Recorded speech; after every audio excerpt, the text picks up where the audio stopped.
Budget वियोजन हामीले 70.9% गरेका छौँ।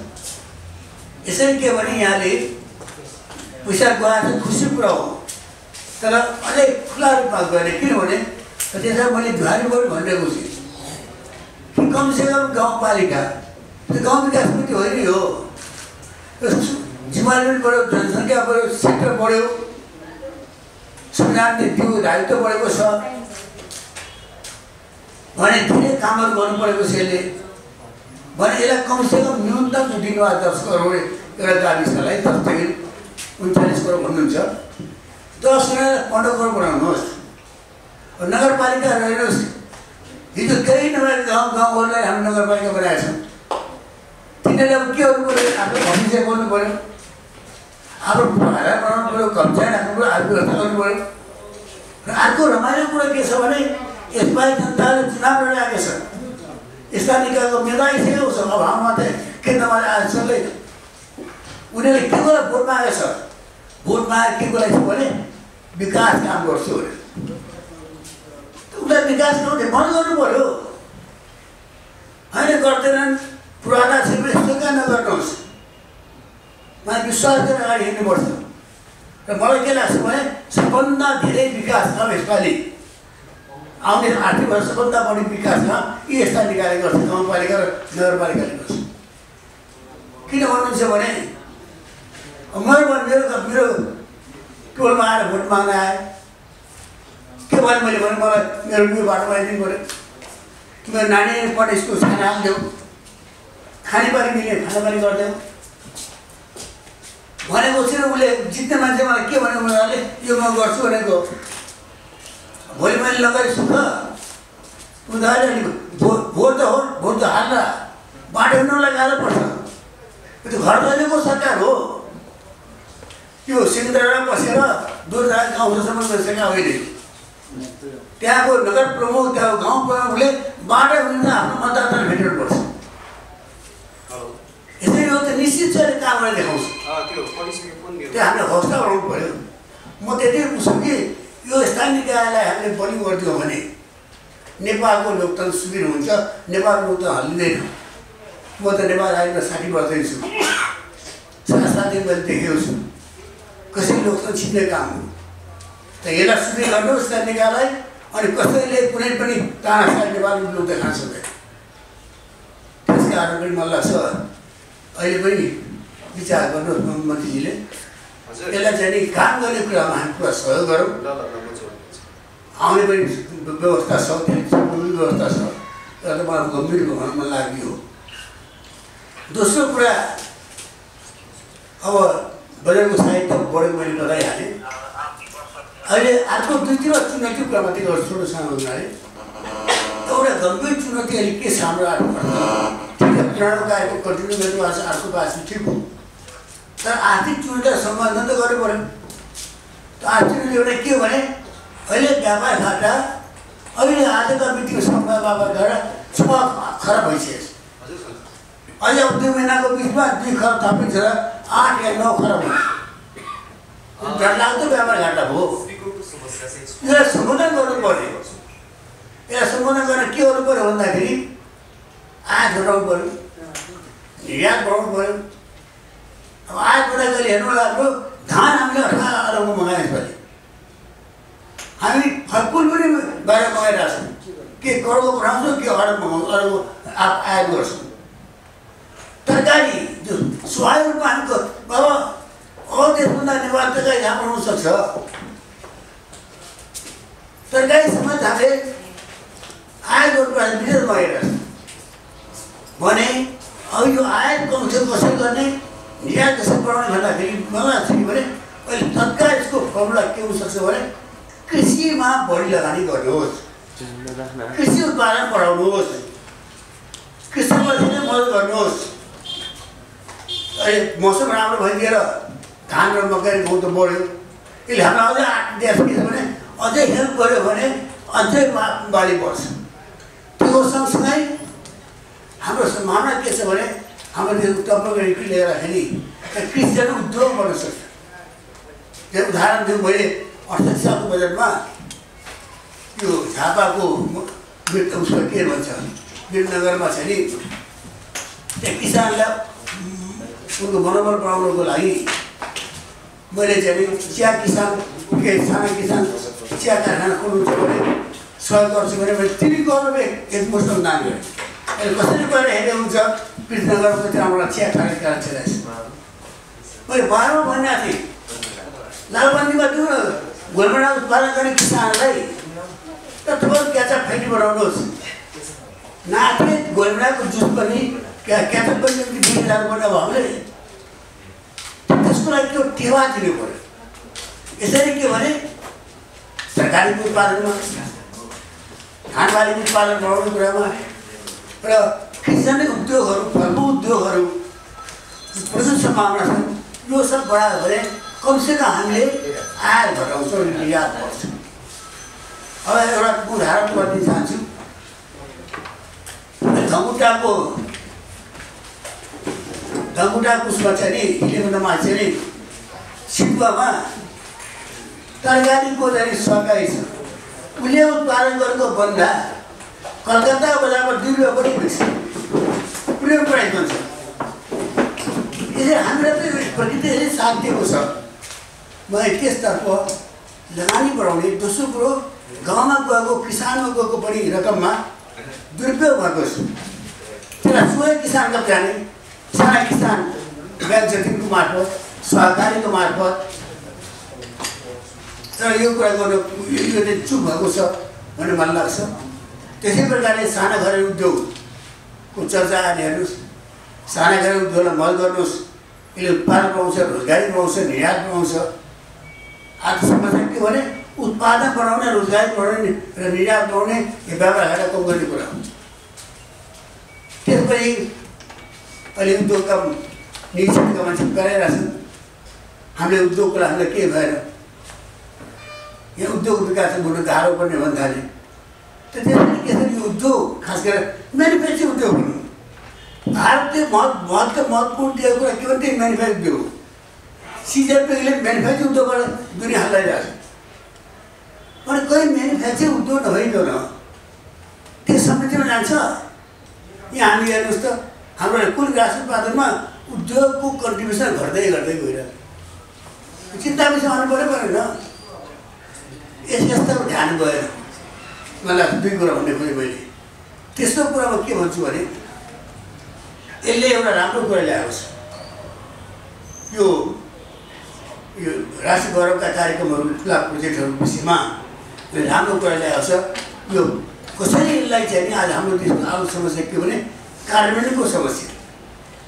बजेट छ, कार्यक्रम छ, बजेट छ, तर कार्य हुँदैन। पुँजी खर्च अहिले 32% भएको छैन।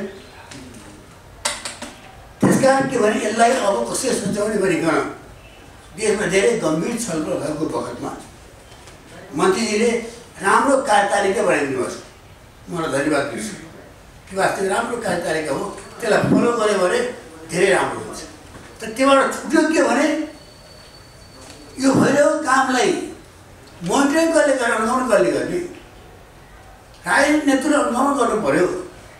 त्यो प्रधानमन्त्री कार्यालय मैले गएर भनेको थिएँ प्रधानमन्त्री कार्यालयबाट सेल बनाउनुहोस्, अर्थमन्त्री सेल राख्नुहोस्, सेल राख्नुहोस् जसले 150वटा प्रोजेक्टहरू ठुला प्रोजेक्टहरूको प्रत्येक दिन मोनिटर गरोस् के प्रगति भइरहेछ, कहाँ समस्या भयो। 6 महिनापछि विरोध गर्ने होइन र हरेक 6 महिना पारा रिपोर्ट गर्नुहोस्। राष्ट्रिय गौरवको कार्यक्रम के हो, या फास्टा विषयमा के हो, रानीझोडा विषयमा के हो, पोखराको विषयमा के हो, त्यो आउनु पऱ्यो। अनि त्यो एकाउन्टेबल पनि हुनु पऱ्यो, जवाबदेही पनि आउनु पऱ्यो। त्योमा चाहिँ त्यही चुप भएको जस्तो लाग्छ मलाई। त्यसै प्रकारले म कुरा के भन्छु भने अहिलेको बखतमा अर्को समस्या हाम्रो गम्भीर समस्या भनेको यहाँ चाहिँ नि गरिबीको रेखाको मान्छेको चिन्ता छ। लोकतन्त्र भनेको हामी काठमाडौँ सहर बजारमा बस्ने धार्मिक सुखलाई बोडो चढे मान्छेको लुच्चा होइन। लोकतन्त्र गाउँलाई पनि आएको हो, उसले पनि अनुभूति गर्नु पऱ्यो। त्यो गरिब निर्माणको कुरा ठुलो गर्छौँ, बाह्रमा हरेक वर्ष गइरहेका छौँ। परिणाम के भइरहेको छ भने गरिबी घटेको छैन। वास्तव गरिबी पाएको पनि छैन। नेपाल सरकारले पढाउँछ, विदेशबाट पढ्न आउँछ, विदेशबाट पठाउँछ तर त्यो कहाँ जान्छ भने बिचौलिया खाइरहेछ। त्यो मैले भनेको छैन, गभर्मेन्टको रिपोर्टले भन्छ। कृषि मन्त्रालयले के भन्छ भने सरकार 75 गाउँ किसानले पाउँदैन भन्छ। त्यसकारण के हुनु पर्यो भने यसको समस्या के हो भने अहिले त्यो गैर निर्माण कार्यक्रम चाहिँ छरिएको छ।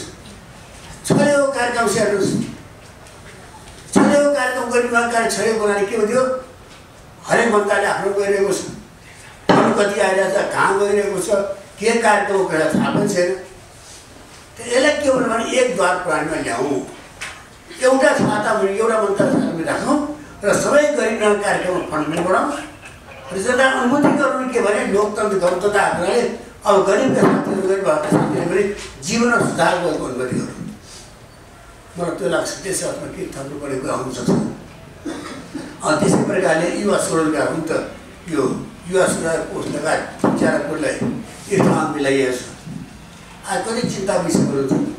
हामी आनन्द लोकतन्त्र गणतन्त्र भनिकन अहिले म त मेम्बर पार्लियामेन्ट पनि छु, मजालिका संसद गयो, गन्तव्य राष्ट्रिय बनाउनु छ भोलि गयो। तर हामी किन बिर्सिन्छौँ? 50 लाख हाम्रा युवाहरूले काम नपाइकन बिर्सिनु परेको छ। रोजगारी सिर्जना गर्ने हुनु पऱ्यो। युवा स्वरोजगारलाई प्रभावकारी बनाउँ न, उनीलाई कार्यक्रम दिनुहोस्। कार्यक्रम दिएर के भने यो काम गर्नुहोस्, व्यवस्थाकारी गर्नुहोस्, खुला पाल्नुहोस्, भङ्गुर पाल्नुहोस्। हेर्नुहोस् अहिले इङ्ल्यान्डबाट ठुलो कुरा गर्नु पर्दैन रहेछ। इङ्ल्यान्डबाट बङ्गुरको मासु चिनमा गइरहेछ।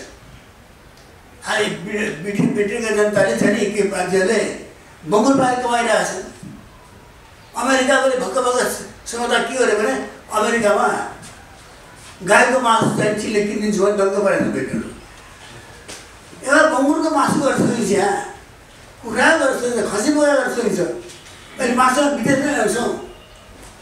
हाम्रो यहीँबाट सिकाउन, माछा मार्न सिकाउँ, पैसा दिउँ, सहयोग गरौँ। 8-10 अरब रुपियाँ खर्च गरेर केही फरक पर्दैन। अनि हामीले के गर्नु पऱ्यो? गाउँमा रोजगारी, गाउँमा काम, गाउँलाई गुलजार बनाउने। गाउँ सुक्नु भएन, जीवनहरूको गाउँमा छ। त्यसतर्फ चाहिँ यो देशभित्रको आन्तरिक क्रियाकलाप पाउने, अर्थलाई गति दिने कुरा पनि यहाँ चुप भएको छुटेको छ। त्यसलाई ध्यान दिनुपर्ने हुन्छ। त्यसै प्रकारले म के भन्छु भने अहिलेको बगतमा बजेटप्रति तपाईँको त्यति नकारात्मक दृष्टिकोण छैन। राम्रो आयो, कार्यान्वयन गर्ने चुनौती हो समय भन्दाखेरि मेरो भने के छ भने बजेट चाहिँ नि यो नयाँ कार्यक्रम छैन र मैले संहितालाई जोड यसमा खुब मन परेको कुरा थियो भने अर्कोतर्फ यो बजेटले चाहिँ नि केही कुरा छुट्न गए। स्थानीय निकायलाई जिम्मेवारी दियौँ तर अपूर्ण पैसा रकम दिन फेरि कन्जेसन गरिदियौँ। कृषिको कुरामा कृषि विकासको लागि हेर्नुहोस् त के छ अवस्था भने मैले आफैले गएर अभियान कुरा खोल्नु, मैले आफैले गएर मन्त्रीजीलाई सचिवलाई भनेको कमसेकम 50 अरब दिनुहोस् है कृषि कार्यक्रमलाई। किसानको कार्यक्रम गरौँ न त्यहाँ भने गाउँमा उन्नतिको काम गर्नु, उत्पादन काम गर्नु लगाउँ, मान्छेलाई उत्साहित हुन्छ। अब 30 अरब मैले दिनुभएको छ जो पोहोरभन्दा बढेको छैन। सिँचाइको छ ठुला कार्यक्रम छ, त्यो राम्रो। त अझ जरुरत के पर्छ भने के देखाए यसपालि मनसुनले भने एउटा पानी हुँदा धान बढ्दो रहेछ नि त। हाम्रो माटोको क्वालिटी धेरै मल खाएको चाहिँ नौलामा चिताउनु नपर्ने रहेछ। यो मौसमले अहिले मौसमले हामीलाई खराब दिएको मौसमले भने पानी महत्त्वपूर्ण हो। त्यो पानी महत्त्वपूर्ण भएको के हुनु पऱ्यो भने साना सिँचाइ योजनाहरू, साना सिँचाइ योजनाहरू, जनसहायताका योजनाहरू, यसरी के ज्यादा जनतालाई इन्भल्भ गरिकन गरेर त्यहाँबाट ठुला कार्यक्रम आए। यो कार्यक्रमहरू यो व्यापक जनता लिने कार्यक्रममा कमी रहेको छ। यिनै कुरा राख्दै मैले छोटकरीमा चाहिँ अरू कुरा राख्नु पऱ्यो। त्यसो अर्थमा मेरो भनाइ के छ भन्दाखेरि अनि अर्को भइहाल्यो। एउटा राम्रो कुरो भएको छ कि अहिले बेलामा पूर्वपछि राजमार्गको कुरो या भोलाकी राजमार्ग कुरा आयो, फास्ट्यागको कुरा आएको छ, रेल दौडाउने कुरा आएको छ, पूर्वपछि रेल दौडाउने कुरा आएको छ। वा यो हाम्रो मोरको मान्छे हो जो पनि बस्ना जो पनि हाम्रो कटरी मेरो घरकै छेउ गाउँमा चाहिँ ट्रेन आउने भएको छ। त्यो सँगसँगै चाहिँ केरलदेखि काठमाडौँ लुम्बिनी पोखरामा ट्रेनको कुरा आइरहेछ। यी सब सबै राम्रो पोजिटिभहरू कुरा छ। तर मेरो एउटा आग्रह के हुनु छ भने अहिले ओबिआर भनेको वन बेल्ट वन रोड यो कार्यक्रम चाहिँ चिनियाले प्रभाव अगाडि बढाए। दुनियाँले बुझेको छ भने यो फ्रेमवर्क कार्यक्रम हो जसमा सहमति गर्नको आधारै चिनियाले अगाडि बढ्छ। दुनियाँमा चिनियाले अगाडि बढिरहेको बेला छ। आज इङ्ल्यान्डमा चिनियाले अगाडि गइरहेको छ। अस्ति भर्खर बङ्गलादेशमा 25 खरब रुपियाँ आयो एक ट्रेन बनाउन, बाटो बनाउन आयो भनेपछि अब कस प्रकारले यत्रो अफ्रिकामा गएको साउथ एसियामा गइरहेकोलाई हाम्रै छिमेक छेउमा अब चिनीको ल्याउनुको इच्छा छ। त्यो लगानीलाई ल्याइकन यहाँ पूर्वाधार विकास गर्न, जलस्रोतको विकास गर्न, ट्रेन दौडाउनको लागि त्यो राम्रो मामलातर्फ गर्नुतर्फ राम्रै कुरा आएर अर्थात् यसलाई गर्नको लागि के हुनु पर्यो भने एउटा उच्च स्तरीय टिम बनाउनुहोस्। एउटा हुनु पर्थ्यो जो काम के भने ओबिआरमा क्षमता गरेपछि अब यसलाई कार्यान्वयन गरिकन यहाँ हामीले रेलवे, यातायात, जलस्रोत, कृषि, पर्यटनको विकासमा कसरी अगाडि बढ्ने भनिकन चीन सरकारसँग द्विपक्षीय कुराकानी गर्ने टिम बनाउनु पर्थ्यो। त्यो छुट्टो गएको छ, त्यो कुरा पछि गर्न सकिन्छ। यसरी अहिले ठुलो राम्रो म के भन्छु भने अन्त्यमा मेरो आत्माले भन्छ भने म 60मा पनि 60 लागेँ पनि नेपालमा अहिले समृद्धिको लागि प्रचुर राम्रो सम्भावना छ। यस्तो सम्भावना पहिले थिएन। परसँग बिपिन आउनु, एकांशसँग मनमोहनजीमा आउनु, मधुबाबु लामती पनि थिए। त्यति राम्रो सम्भावना थिएन 20 वर्ष अगाडि। आज त साँच्चै इमान्दार जाने भने त न्याय सुरु भयो, न्याय उचालो सुरु भयो नेपालमा। त्यो राजनीति एकता गर्नुहोस्, राजनीति स्थिरता ल्याउनुहोस्, त्यो कुरा हो। त्यसलाई प्रमुख 3टा पार्टीले कमसेकम न्यूनतम कुरा आजको बखतमा यत्रो राम्रो समृद्धिको सम्भावना छ भने 3 पार्टीले ठाउँ बिकन यो हाम्रो न्यूनतम कार्यक्रम हो। यसमा गाना गर्दैनौँ। जो प्रधानमन्त्री हो, जो मन्त्री हो, यसमा प्रतिबद्ध छु भन्ने गर्नु भने भारत र चीनको समृद्धिबाट नेपाली समृद्धि यात्रा गर्न सक्छ। समृद्धिको ढोका खुल्दैछ, यसमा हामी लागौँ। यसमा मेरो बजारप्रति धारणा मिक्स धारणा भनेको मेरो राख्ने। धन्यवाद। साथीहरू, आदरणीय भरतमोहन अधिकारीज्यू, मित्रहरू, आर्थिक वर्ष 2074-75 को वार्षिक बजेट हिजो मात्रै संसदमा पेश भइसकेको छ र यो असाध्यै सुखद कुरो हो कि अहिले राजनीतिक रूपमा अघि पछिको अवस्थामा चाहिँ यो बजेट प्रस्तुत हुन सक्दैन, किनभने काम चलाउ सरकार छ। काम चलाउ सरकारले बजेट पेश गर्न सामान्यतया नैतिक रूपले मिल्दैन थियो। तर नेपालको बजेट इतिहासमा धेरै उतार चढाव, बजेटमा राजनीति, बजेटमा अप्ठ्यारो, जहिले पनि राजनीतिक पार्टीहरू बजेट प्रस्तुत गर्ने समय आउँछ केही न केही न्यू खोजेर समयमा बजेट नआउने र राष्ट्रिय रूपमा निजी क्षेत्रलाई, जनतालाई बजेटको विश्वसनीयता, बजेट प्रस्तुत हुने नीति कहिले पनि सुनिश्चित नहुने अवस्था थियो। त्यसैगरी अन्तर्राष्ट्रिय विकास साझेदारहरू, लगानीकर्ताहरू, सहयोगीहरू पनि जहिले पनि हामीलाई चाहिँ तपाईहरुको बजेट समयमा त आउँछ या कहिले आउँछ भनेर प्रश्न गरिरहेको र हामी राष्ट्रिय तथा अन्तर्राष्ट्रिय सहयोगीहरूसँग या चाहिँ लगानीकर्ताहरूसँग जहिले पनि अनिश्चयको भाषा बोल्नुपर्ने या लज्जित हुनुपर्ने अवस्था हुन्थ्यो। तर नेपालको संविधानले जेठ 15 गते जुनसुकै अवस्थामा पनि, जस्तो प्रकारको सरकार भए पनि बजेट प्रस्तुत गर्ने व्यवस्था गरेको छ। यो नेपालको बजेट इतिहासमा, बजेट सम्बन्धी व्यवस्थामा एउटा महत्त्वपूर्ण व्यवस्था हो र हिजो जुन बजेट प्रस्तुत गर्यो सरकारले, यसले अब नेपालमा आर्थिक विकास, आर्थिक समृद्धिको लागि आर्थिक एजेन्डालाई हामी प्राथमिकता दिन्छौँ। हाम्रो राजनीतिक मतभेद हुन सक्छ, सरकारको अस्थिरता हुन सक्छ, तर बजेटमा सम्झौता हुँदैन। यो सबभन्दा ठुलो म्यासेज हो। त्यसपछि यो बजेटको विशेषता कुरो गर्दा हामी संघीयतामा गएका छौँ। हाम्रो देश संघीयतामा गएको छ। संघीय बजेटको पहिलो अध्यायको रूपमा यसको इतिहासमा यो बजेट दर्ज हुनेछ। वर्तमान प्रधानमन्त्री कमरेड पुष्पकमल दाहाल प्रचण्डको नाम, अर्थमन्त्री कमरेड कृष्णबहादुर महराको नाम इतिहासमा प्रस्तुत हुनेछ र नेपालमा संघीय बजेटको सुरुवातको रूपमा यो दर्ज भएको छ। यद्यपि यो काम चलाउ सरकारले पूर्ण बजेट ल्याएको छ। अर्कोतिर अप्ठ्यारो के छ भने हामी स्थानीय तहको निर्वाचनको दोस्रो चरणको सङ्घारमा छौँ।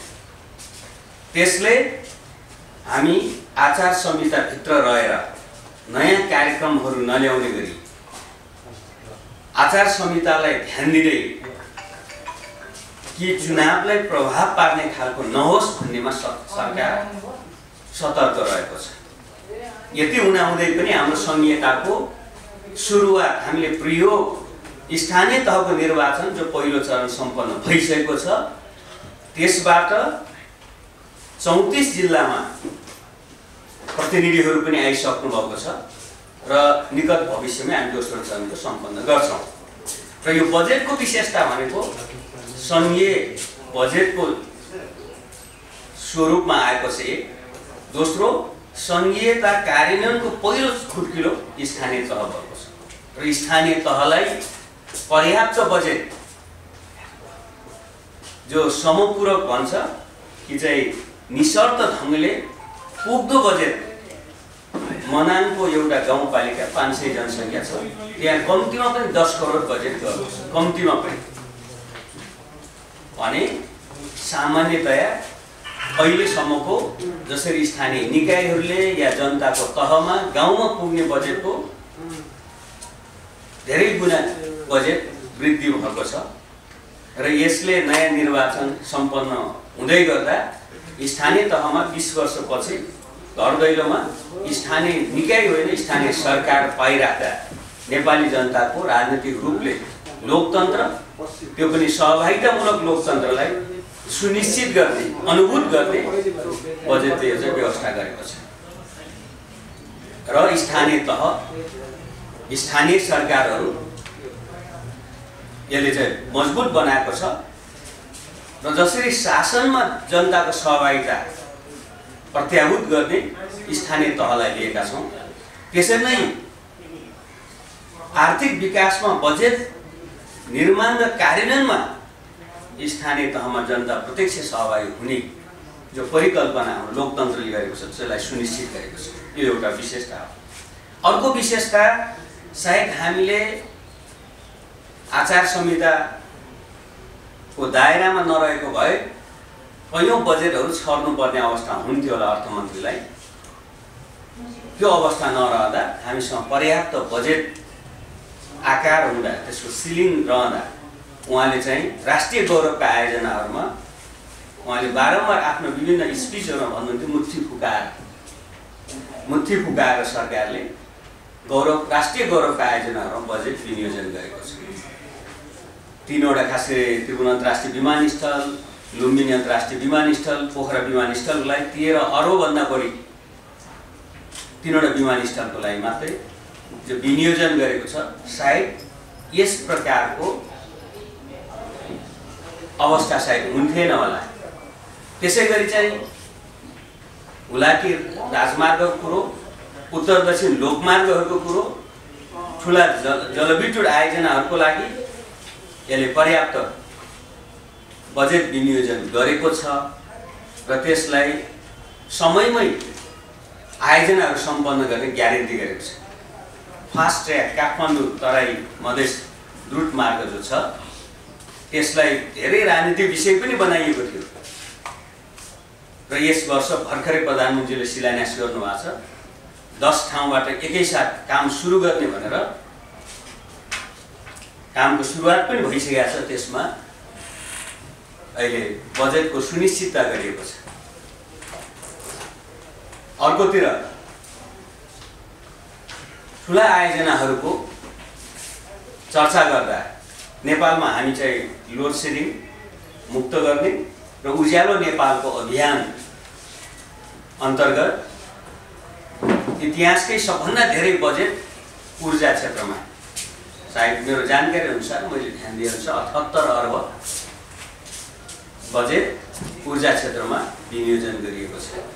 ठुल्ठुला आयोजनाहरू विकास, बुढी गण्डकी लगायत आयोजनाहरूको विकासको लागि भन्दा यो राम्रो विशेषता हो, महत्त्वपूर्ण विशेषता हो। अर्कोतिर के गरेको छ भने हामीले राजनीतिक सङ्क्रमणलाई छिटो टुङ्ग्याउने यो बजेटको सङ्कल्प छ। यसै वर्ष 2074 माघ 7 भित्र केन्द्र र प्रादेशिक तहका निर्वाचनहरू सम्पन्न गर्नको लागि पर्याप्त बजेट विनियोजन गरेको छ। र के सुनिश्चित भएको छ भने यो वर्षमा दुवै तहका निर्वाचनहरू हुन्छन्। हामी आगामी 5 वर्षको लागि एउटा राजनीतिक स्थायित्वतिर, राजनीतिक सङ्क्रमण पुरा हुन्छ र हामी यो 5 वर्ष नेपाल लोकतान्त्रिक र सङ्घीय राज्य होइन कि आर्थिक क्रान्तिको लागि द्रुत मार्गमा अथवा गतिमा अगाडि जान्छ भन्ने एउटा राजनीतिक एउटा सुनिश्चितता र दिशानिर्देश पनि बजेटले गरेको छ।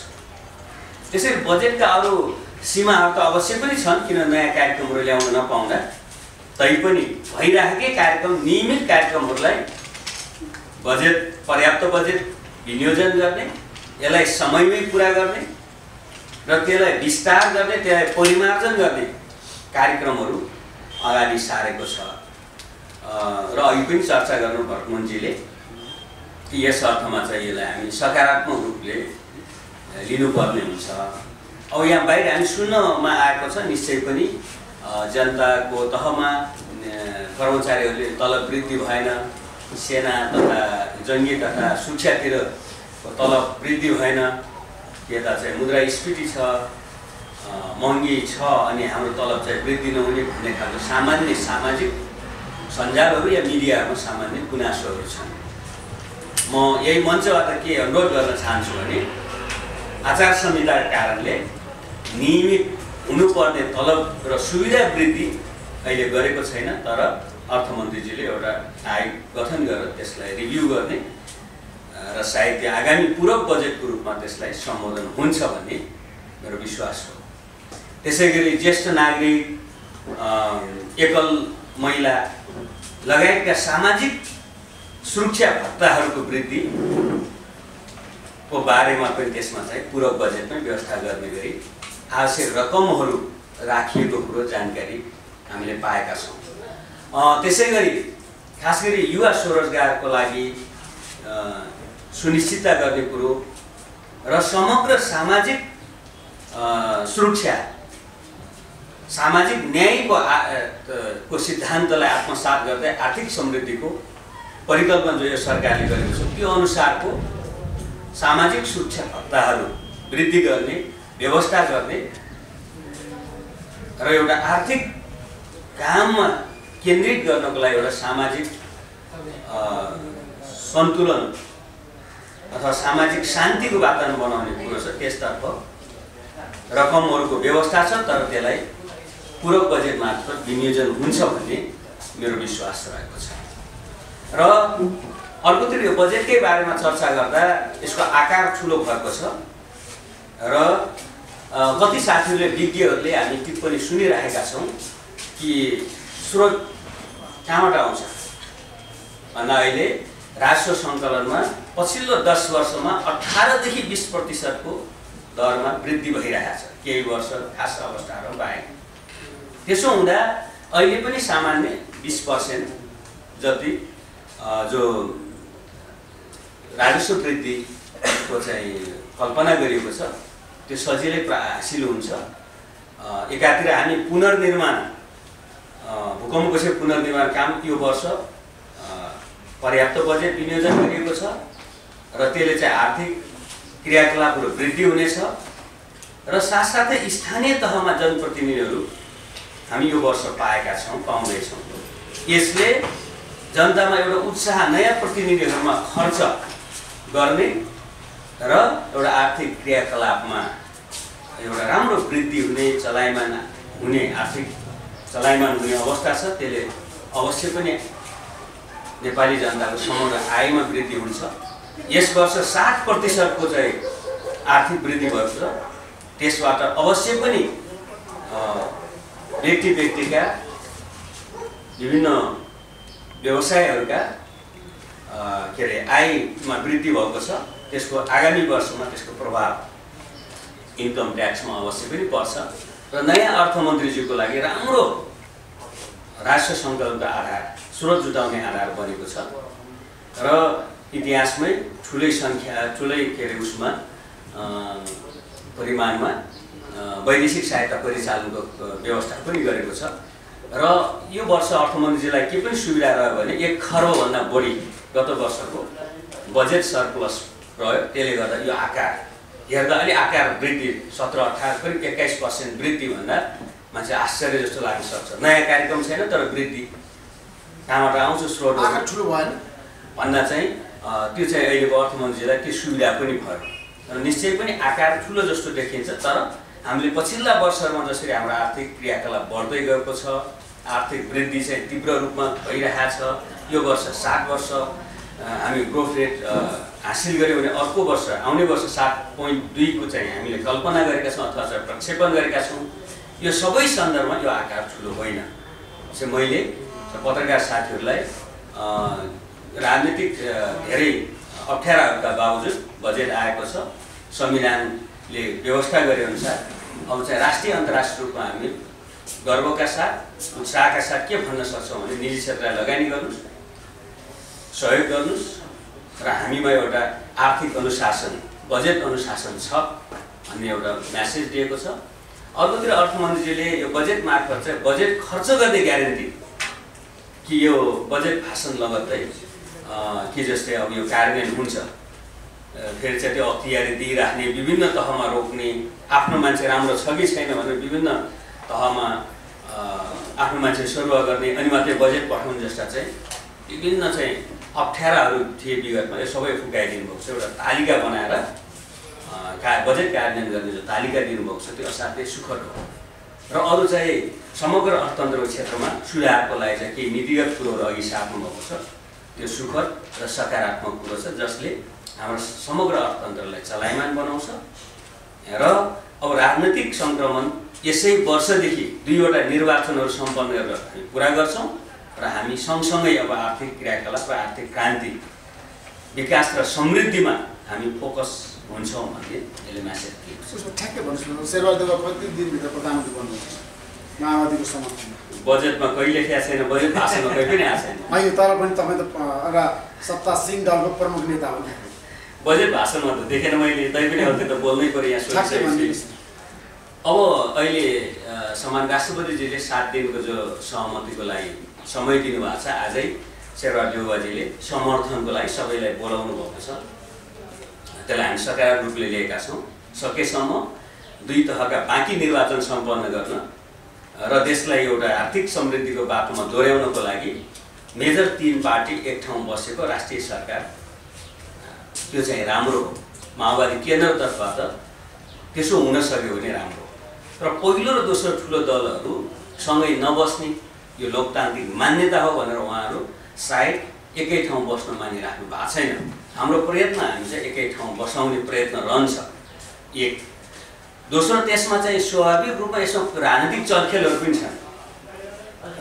दोस्रो संविधान सभापछि कङ्ग्रेस पहिलो सरकार सञ्चालन गरेर दोस्रो एमाले तेस्रो माओवादी 3वटा ठुला दलहरूले पालैपालो सरकार नेतृत्व गरिसकेको हुनाले अब राष्ट्रिय सरकार निर्माणमा कङ्ग्रेसको नेतृत्व जायज पनि, ठुलो पार्टी पनि हो, जायज पनि हो। माओवादी र चाहिँ कङ्ग्रेसको हिसाबबाट पनि आलोपालो पनि र तिनै पार्टीबाट सक्रिय रूपमा हेऱ्यौँ भने पनि कङ्ग्रेसको पालो भएको नै कङ्ग्रेसले नै यो पहल गरोस्, एमाले पनि त्यसको समझदारीमा आओस् र सहमतिको सरकारको प्रयत्न गरौँ। म यही मञ्चबाट म दुवै दललाई म अनुरोध गर्न चाहन्छु। जहाँसम्म चाहिँ बहुमतीमा गयो भने सायद त्यसै 3-4 दिनभन्दा 2021-22 सम्म नयाँ सरकार आइसक्छ भन्ने मेरो विश्वास हो। धन्यवाद पत्रकार साथी। सहमतिको अझै समय छ। सहमति बन्दा राम्रो, नहुँदा चाहिँ बहुमती उहाँको कुनै सुनिश्चितता छ, त्यसमा कुनै शङ्कै छैन। होइन, शेरबहादुर प्रधानमन्त्री हुनेमा चाहिँ एकदम कम्फर्टेबल अवस्था छ। माओवादीको समर्थन हुन्छ, त्यहाँ विजय गच्छिराजी हुनुहुन्छ, अरू साना पार्टीहरू हुनुहुन्छ। अहिलेको गठबन्धन, यो अहिलेको सरकार काम चलाउँ हुँदाहुँदै पनि यो नयाँ सरकार नयाँ म्यान्डेट आएर नयाँ सरकार आइरहेको पनि होइन, बहुमत गुमाएको पनि होइन। त्यसैले अहिले बजेट प्रस्तुत गरिराख्दा त्यति नैतिकताको कुरो नउठेको पनि, कहिले राजनीतिक त्यस्तो चाहिँ समस्या नभएको पनि यही कारण कि यही गठबन्धनले नै बजेट प्रस्तुत गर्छ, आवश्यक परिमार्जन गर्नु पर्यो यही गठबन्धनले गर्छ र यसलाई चाहिँ कार्यान्वयन पनि यही गठबन्धनले गर्छ। त्यसमा हाम्रो प्रयत्न एमाले पनि आउँदा असाध्यै राम्रो, आउन सक्ने अवस्था बनेन भने यो गठबन्धन अगाडि जान्छ। देउबाजी प्रधानमन्त्री बन्नेमा कसैले रोक्न सक्छ जस्तो मलाई लाग्दैन। थ्याङ्क यू सो मच प्रशान्त अध्यक्षज्यू, आदरणीय पूर्व अर्थमन्त्रीज्यू, उपस्थित सञ्चारकर्मी साथीहरू, म अलिकति ढिलो उपस्थित भएँ, यहाँसँग क्षमा माग्छु र आज अहिले ऋषि धमलाजीले दिनुभएको विषयमै म सोझै प्रवेश गर्ने अनुमति पनि चाहन्छु। र बजेटको बारेमा हामी अलिकति जाने बुझेका मानिसहरूले बोल्नुभन्दा अगाडि यो बजेट चाहिँ कुन परिस्थितिमा आयो र यसले चाहिँ झेल्नु परेका यी लक्षण रेखा र सीमितताहरू के थिए भनेर अलिकति हामीले चाहिँ एकपल्ट सरस्वती हेर्नु चाहिँ न्याय ठिक हुन्छ जस्तो मलाई लाग्छ। हामी सबैलाई थाहा छ कि बजेट चाहिँ अलिकति विशिष्ट परिस्थितिमै आएको यसबाट र खास गरी एउटा भनौँ न संवैधानिक समय सीमालाई आत्मसात गरेर आएको हो। अर्कोतर्फ चाहिँ निर्वाचन आचार संहिताको लक्ष्मण घेराभित्र बसेर पनि यो आएको हो र त्योभन्दा पनि सबैभन्दा महत्त्वपूर्ण कुरा र मलाई मन नपरेको कुरा चाहिँ द्विदलीय शीर्ष सहमतिको आधारले यो आएको हो र त्यसैले चाहिँ मोटामोटी अब चाहिँ विगतमा सरकारले देशले अवलम्बन गरेका नीति प्राथमिकता कार्यक्रमहरूलाई नै निर्भरता दिने एउटा सोच बोकेर यो आएको हुनाले मैले चाहिँ यो बजेटलाई एउटा चाहिँ भनौँ न यो राजनीतिक सरकारले ल्याएको गैर राजनीतिक बजेट भन्ने चाहिँ संज्ञा दिएको छु। पोलिटिकल गभर्मेन्टले ल्याएको नन पोलिटिकल बजेट यो रूपमा चाहिँ यो आएको छ, किनकि यसबाट बजेट ल्याउने अर्थमन्त्रीको चाहिँ हातखुट्टा बाँधिएर अन्तर्राष्ट्रिय दौडको म्याराथनमा दौड्न पठाइएको थियो। त्यसको बावजुद पनि उहाँले चाहिँ भनौँ न त्यो यो विविध लक्षण रेखाभित्र बसेर जुन एउटा चाहिँ ल्याउनु भएको बजेट छ त्यसले चाहिँ आशाका किरणहरू प्रशस्तै जगाएको छ। अघि मैले भने पोलिटिकल गभर्मेन्टले ल्याएको नन पोलिटिकल बजेट भए तापनि यसमा कुनै चाहिँ राजनीतिक नाराहरू नभए तापनि वितरणमुखी प्रणालीलाई अवलम्बन नगरे तापनि मुलुकको जुन चाहिँ समग्र आर्थिक एउटा कार्यदिशा छ त्यसलाई चाहिँ स्पष्टसँग सँगालेको छ। त्यसैले चाहिँ म यसको यो बजेटको बारेमा मोटामोटी चाहिँ मेरो धारणा राख्नु पर्दाखेरि यसका केही सकारात्मक पक्षहरू यहाँसँग राख्न चाहन्छु। पहिलो सकारात्मक पक्ष चाहिँ यस्तो रसाकसीको बेलामा संवैधानिक समय सीमाभित्रै बजेट आउनु पनि एउटा ठुलो उपलब्धिको रूपमा मैले लिएको छु। बजेटको नाममा हुने राजनीतिक खेलको अन्त्य जे भए पनि यो भएको छ, एउटा सकारात्मक कुरा हो। अर्को चाहिँ के छ भन्दाखेरि माघ 7 भित्र हामीले जुन गर्नुपर्ने दुईवटा सङ्घीय र प्रादेशिक यो चाहिँ चुनाव छ त्यसको लागि चाहिँ यसले सुनिश्चित व्यवस्था गरेको छ, त्यो एउटा अर्को उपलब्धि हो। तेस्रो भनेको चाहिँ जुन यसले आर्थिक प्रवृत्ति दरको उद्देश्य राखेको छ 7.2% को, त्यो यो आर्थिक वर्षमा हासिल हुने 6.9% को आर्थिक वृद्धि जसको आधारै एउटा फराकिलो छ त्यसको तुलनामा त्यो निकै राम्रो हो भन्ने मलाई लाग्छ। यदि हामीले चाहिँ यो दिगो आर्थिक विकासको कुरा गर्ने हो र फराकिलो आर्थिक विकासको कुरा गर्ने हो भने आगामी साल चाहिँ हामी 7.2% को आर्थिक वृद्धि हासिल गर्न सक्यौँ भने मुलुकको अर्थतन्त्रले एउटा चाहिँ भनौँ न दिशा दिनेमा म ढुक्क भएको हुनाले त्यसलाई पनि मैले चाहिँ पोजिटिभ कुरा मानेको छु। अब चौथो कुरा भनेको चाहिँ के भन्दाखेरि सबैभन्दा सुन्दर भनेको चाहिँ यसले जुन यो स्थानीय तहमा यो स्रोतहरूको हस्तान्तरण गरेको छ त्यो चाहिँ सबभन्दा बढी सुन्दर पक्ष चाहिँ मलाई लागेको छ। अहिले मैले भनेको कुरा चाहिँ प्राविधिक हिसाबले मात्रै राम्रो हो, यो सबैभन्दा यसको चाहिँ भनौँ सुन्दर पक्ष के भनेर सोध्यो भने स्थानीय सरकारलाई यसले चाहिँ जुन वित्तीय हस्तान्तरण गरेको छ र त्यसको एउटा सुरुवात भएको छ, त्यसको एउटा फर्मुला यसले बनाएको छ। त्यो आधार बनाउनुको लागि चाहिँ हाम्रो संविधानले एउटा साधारण यो चाहिँ राष्ट्रिय प्राकृतिक स्रोत तथा वित्त आयोग भन्ने बनाउनु पर्ने हुन्छ र त्यसले चाहिँ फर्मुला दिएको आधारमा हामीले चाहिँ सोध्नु गर्नुपर्ने हुन्थ्यो। यसबाट त्यो नभएको हुनाले स्वयं अर्थमन्त्रीले नै यो चाहिँ विभिन्न फर्मुलाहरू आधारहरू सिर्जना गरेर जुन स्थानीय तहमा बजेट पठाउने व्यवस्था गर्नुभयो र वित्तीय हस्तान्तरण भयो, त्यो नै यसको सबभन्दा ठुलो चाहिँ यो सुन्दर पक्ष जस्तो मलाई लाग्दछ। यहाँले सुन्नुभएको छ गाउँमा जाने, नगरपालिकामा जाने, उपमहानगरपालिकामा जाने र नगरपालिकामा जाने बजेट चाहिँ उल्लेख्य रूपले वृद्धि भएको छ र यो चाहिँ हामीले विगतमा भनौँ विगत हामीले चाहिँ 50 वर्षदेखि प्र्याक्टिस गर्दै आएको विकेन्द्रीकरण सम्बन्धी नीतिलाई एउटा चाहिँ ठुलो चुनौती दिँदै यो भनौँ न वास्तविक एउटा चाहिँ यो राज्य सत्ताको हस्तान्तरणको कुरा चाहिँ अब विधिवत हिसाबले यो चाहिँ लागू भएको छ। त्यो सबैभन्दा ठुलो उपलब्धि हो जस्तो मलाई लाग्छ। अर्को चाहिँ एउटा सुन्दर पक्ष भनेको जुन आयोजनाहरू छ अहिले केन्द्रमा राखिएका त्यसको चाहिँ अहिले हस्तान्तरण भएको छ।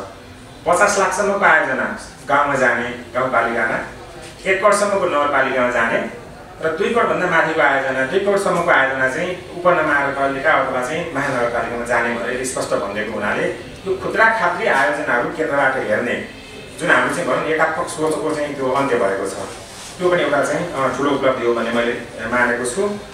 र अर्को यसको सुन्दर पक्ष चाहिँ यसको कार्यान्वयनमा यसले यसपल्ट चाहिँ प्रशस्त ध्यान दिएको छ। खास गरी आयोजनाको कार्यान्वयन नभएकै कारणले हाम्रो अर्थतन्त्र पछि परेको हो। त्यो आयोजनाको कार्यान्वयन समयमै गर्नको लागि यसबाट चाहिँ पर्याप्त यो चाहिँ उपायहरू अवलम्बन गरिएको छ, त्यो चाहिँ राम्रो हो। जस्तोले के भनेको छ, पहिले जस्तो चाहिँ अहिले हामीले कार्यक्रम स्वीकृति गरिराख्नु पर्दैन, अख्तियार चाहिँ दिइराख्नु पर्दैन र यसको चाहिँ भनौँ न कार्यक्रम संशोधनको लागि राष्ट्रिय योजनामा जानु पर्दैन। त्यो सबै कुरा चाहिँ रातो किताबमा छापिने बित्तिकै स्वत नै गाउँमा बजेट जाने, अख्तियारी जाने र संशोधन पनि सम्बन्धित मन्त्रालयको सचिवले गर्न सक्ने, त्यसपछि ठेक्कापट्टाको कुरा चाहिँ साउनभित्रै गरिसक्नुपर्ने, असोजभित्र ठेक्कापट्टा लगाइ नै सक्नुपर्ने, अनि बिचमा चाहिँ आयोजनाको कर्मचारीहरू चाहिँ हेरफेर गर्न नपाउने, यस्ता कुराहरू चाहिँ जुन यसमा राखिएको छ त्यसले गर्दा चाहिँ आगामी दिनमा हाम्रा विकास आयोजनाहरूको कार्यान्वयन चाहिँ अलिकति द्रुत गतिले हुन्छ कि जस्तो चाहिँ मलाई लागेको छ। यो एउटा सकारात्मक कुरा हो। अब त्यसैले यसलाई चाहिँ यो अहिले बोलिएको भाषामा एकदमै राम्रो लागेको छ, तर यसलाई अब हामीले कार्य गर्न सक्यौँ भने हाम्रो जुन पुँजीगत खर्च चाहिँ नहुने एउटा रोग छ त्यसबाट हामी चाहिँ अलिकति मुक्त हुन्छौँ कि जस्तो चाहिँ यसले देखाएको हुनाले यसलाई मैले चाहिँ यसको सुन्दर पक्ष मानेको छु।